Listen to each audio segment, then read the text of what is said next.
ठीक है, सबने ज्वाइन कर लिया? All of you have joined?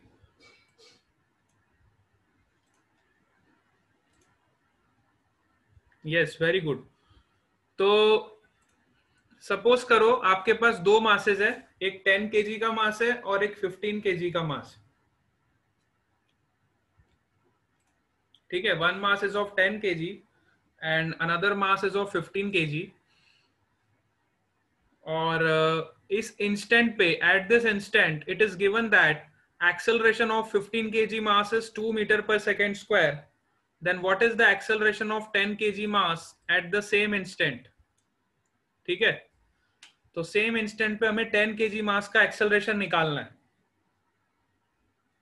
तो हम कैसे निकालेंगे? ठीक है, तो चलो देखते हैं। This is a very good problem to understand the concept of spring. तो सबसे पहले हम देखेंगे कि इसका असली में एक्सेलरेशन कितना होता। तो इसका असली में एक्सेलरेशन होता है 60/15, विच इज 4 मीटर पर सेकेंड स्क्वायर। असली में इसका एक्सेलरेशन इतना होता 60/15 4, बट हमें कितना दिया हुआ है? 2। क्वेश्चन में दिया हुआ है कि इस ब्लॉक का एक्सेलरेशन है 2 मीटर पर second square at the time t। तो इस टाइम t पे इसका एक्सेलरेशन 2 मीटर पर सेकेंड स्क्वायर है, लेकिन हमारा तो 4 मीटर पर सेकेंड स्क्वायर आ रहा है। मतलब जरूर कुछ ना कुछ फोर्स इस डायरेक्शन में लगा है जिसकी वजह से इस ब्लॉक का एक्सेलरेशन कम हुआ है। तो that opposing force is your spring force, which is kx। ठीक है, इस ब्लॉक का असली में एक्सेलरेशन कितना आ रहा है? 4 मीटर पर सेकेंड स्क्वायर, 60/15। बट क्वेश्चन में दिया है 2 मीटर पर सेकेंड स्क्वायर। मतलब जरूर कोई ना कोई फोर्स इस ब्लॉक को अपोज कर रहा है जिसकी वजह से इसका एक्सेलरेशन 4 मीटर पर सेकेंड स्क्वायर से 2 मीटर पर सेकेंड स्क्वायर में कन्वर्ट हो जा रहा है। जरूर कोई ना कोई फोर्स ऐसा लग रहा है, and this force is your spring force which is opposing the motion of this block of mass 15 KG. ठीक है, अब हमने अभी अभी कंसेप्ट पढ़ा कि अगर एक एंड पे रिस्टोरिंग फोर्स इधर लग रहा है तो दूसरे एंड पे भी रिस्टोरिंग फोर्स इसी डायरेक्शन में लगेगा। समझ आया? रिस्टोरिंग फोर्स हमेशा ऐसे लगते हैं। ठीक है, एक एंड पे अगर कंप्रेशन हो रहा है तो दूसरे एंड पे भी कंप्रेशन हो। तो now we will solve this question. Now apply Newton second law. First decide your system. So first I am deciding my system. Let us consider this as a system. पहले मैं first वाले block को system लेता हूं। If I consider this as a system, then net force on this block will be, what is the net force? 60 minus kx, which is the spring force, which is equal to mass into acceleration, that is 15 into a. This is your first equation of motion. Similarly, if I take this as a system, I can apply again Newton's second law. So for this block, you can see that net force is equal to mass into acceleration. So I can write kx is equal to 10a. For second block, I can write net force is kx, which is equal to mass into acceleration. ठीक है, सो यहां से हमें acceleration का value मिल जाएगा।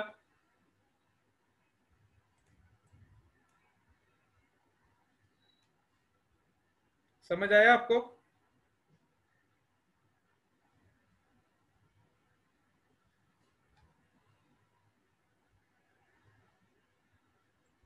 है ना, इसका एक्सेलरेशन तो हमें पता ही है। इसका एक्सेलरेशन हमें पता है 2। I will put here 2 meter per second square. So from here you will get the value of kx. हाँ, इस एक्सेलरेशन को आप कुछ मान लो a dash. This is not a. This will be a dash. सो यहां से आपको kx का वैल्यू मिल जाएगा which is 60 minus 30 which is equal to 30. If you substitute here, you will get the value of a dash. So 30 is equal to 10 times a dash. So your acceleration of the second block at this instant is 3 meter per second square. So इस instant की मैं बात कर रहा हूं, जिस instant पे 15 kg वाले का acceleration 2 होगा, उसी instant पे 10 kg वाले का acceleration होगा 3 मीटर पर सेकेंड स्क्वायर. ठीक है. एट द सेम इंस्टेंट अगर 2 kg वाले ब्लॉक का 15 kg वाले ब्लॉक का एक्सेलरेशन 2 होगा तो 10 kg वाले का एक्सेलरेशन कितना होगा? 3 होगा. सबको समझ आया ये पॉइंट? यस.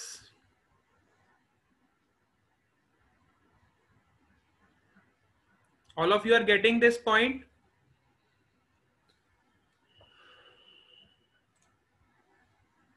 मैत्री पटेल, पूजा पटेल, मैत्री शाह, वेरी गुड. चलो, तो ये स्प्रिंग का कंसेप्ट भी आपको मैंने बता दिया.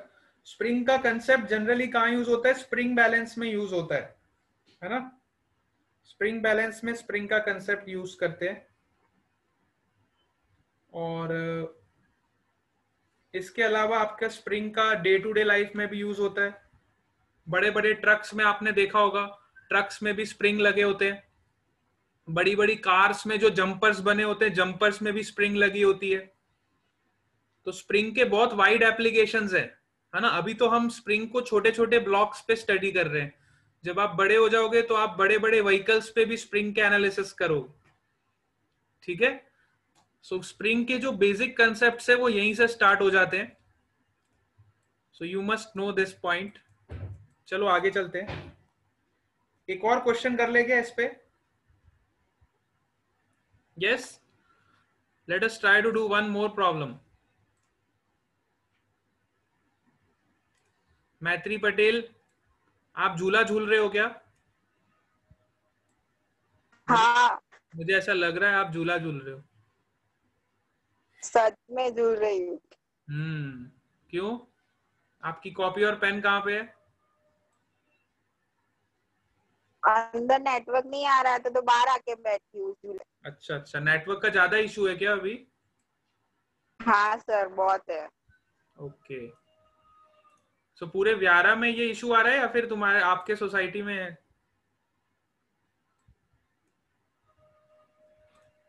वो नहीं पता, मेरे घर पे तो है, मेरी सोसाइटी में तो है. अच्छा अच्छा, बहुत लोगों का नेटवर्क इशू तो नहीं है, लेकिन कई कई सोसाइटीज में आ रहा है. अच्छा ठीक है, पूरे व्यारा में है.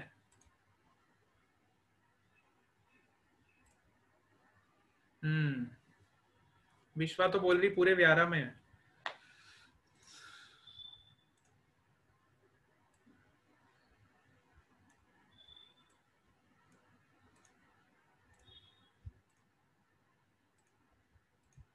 चलो ठीक है, अब मैं इस तरह का सिस्टम ले रहा हूं और सपोज करो यहां पे मैंने स्प्रिंग लगा दिया.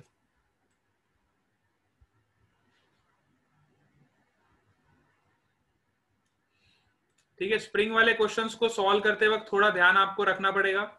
Initially you have to keep in mind and be careful. अब इस ब्लॉक को मैंने स्प्रिंग से कनेक्ट किया हुआ है.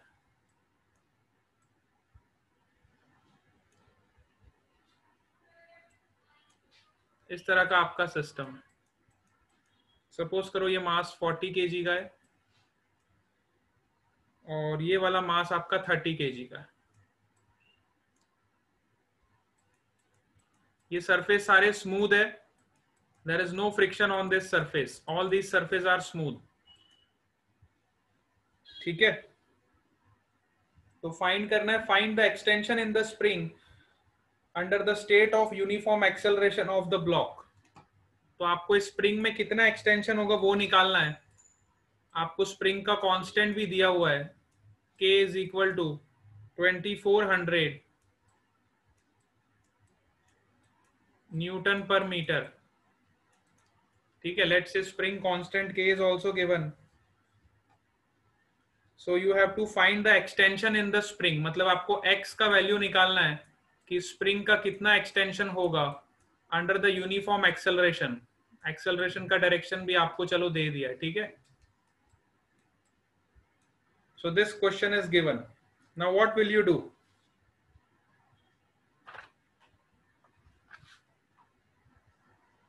यस, वापस से आपको कुछ नहीं करना है। सबसे पहले आपको जितने भी फोर्सेस लग रहे हैं वो शो करने हैं, फिर फ्री बॉडी डायग्राम और फिर Newton second law. Same concept हमारा वैलिड होगा। सबसे पहले फोर्सेस शो कर दो, स्प्रिंग फोर्स भी ऐड हो जाएगा वो अलग बात है, लेकिन बाकी फोर्सेस भी आप शो करोगे, ठीक है। यस, 30G नीचे लगेगा। जितने फोर्सेस है पहले मैं सारे शो कर रहा हूं। 30G, टेंशन,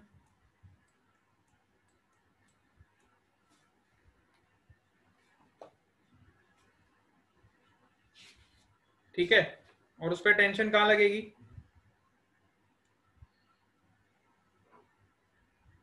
टेंशन के अलावा स्प्रिंग फोर्स, यहां पे टेंशन किधर लगेगी? इधर, इधर टेंशन इधर लगेगी, यहां पे टेंशन इधर, and this tension is here, ठीक है।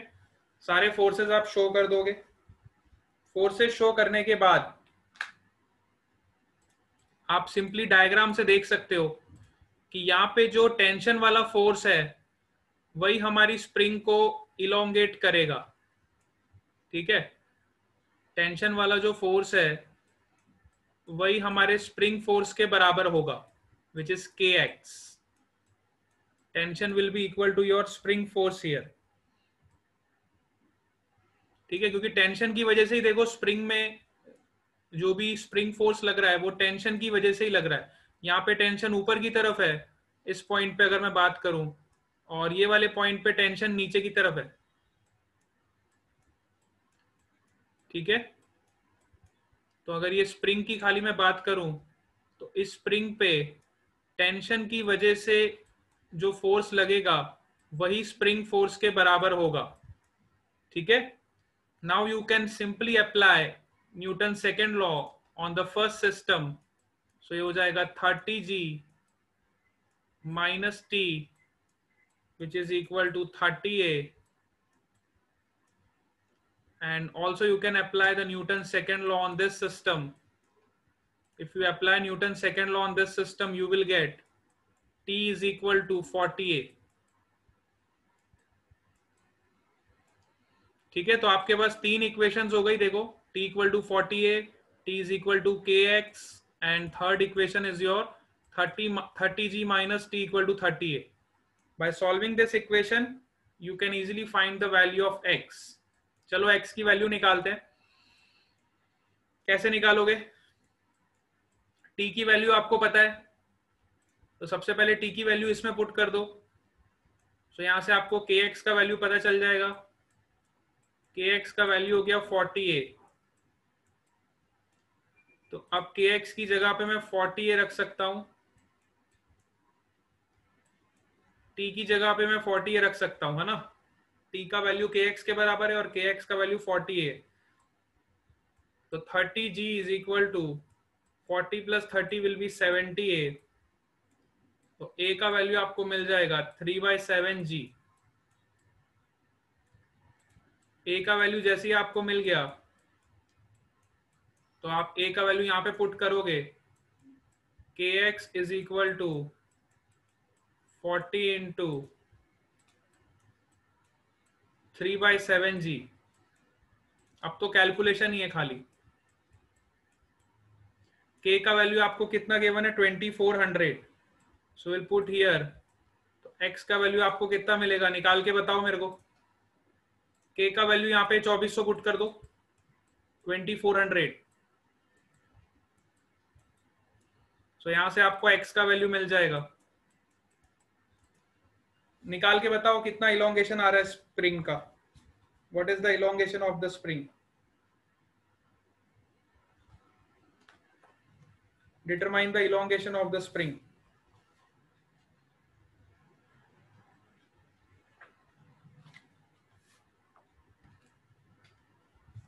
Yes, सबको सॉल्व करना है। अब सॉल्व करके आंसर तो निकालो। x का वैल्यू कितना आ रहा है बताओ।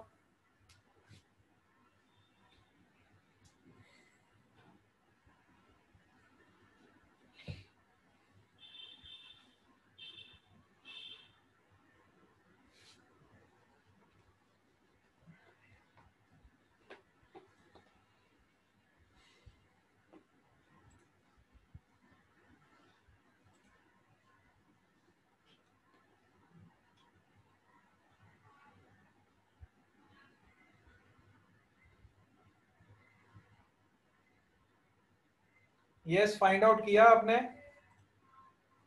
What is the value of x?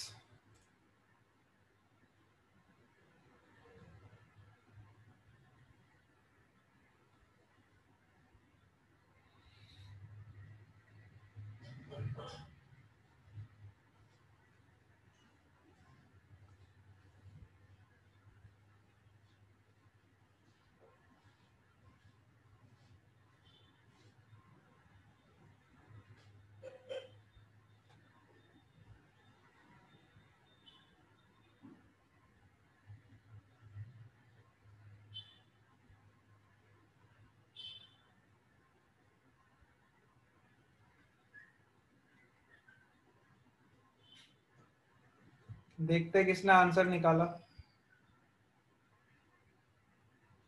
1/140g। हाँ, तो उसको सॉल्व करोगे तो क्या आएगा? 1/14 आएगा ना।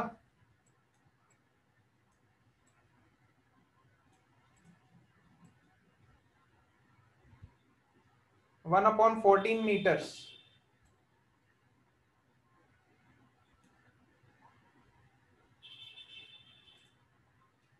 यस, सबका यही आ रहा है 1/14 मीटर्स। चलो ठीक है, आज हम क्लास यहीं पे ओवर कर रहे हैं।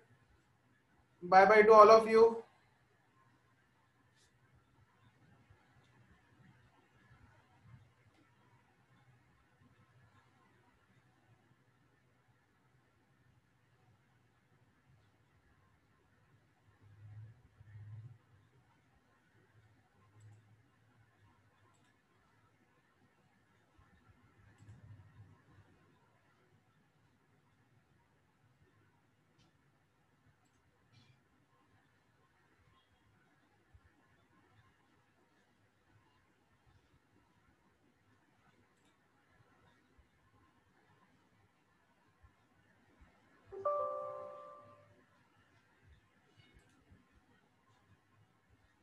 यस, होमवर्क थोड़ा कम कर देंगे। आप लोगों की एग्जाम्स आ रही है तो थोड़े दिन तक होमवर्क कम कर देना। ठीक है, होमवर्क थोड़ा कम देंगे आज आपको।